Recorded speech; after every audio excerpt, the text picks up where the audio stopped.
Hey pack leaders, this is Hero Friends are protecting family, protecting pack. I want to give you guys an EOS XBT setting that's doing well. It's 70%.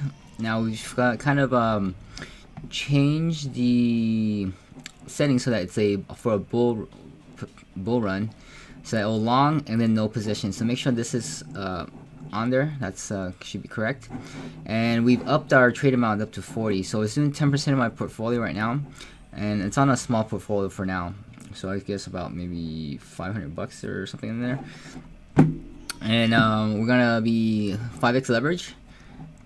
And here's the settings. Go ahead and take a screenshot and pause the video if you need to get the settings. Okay.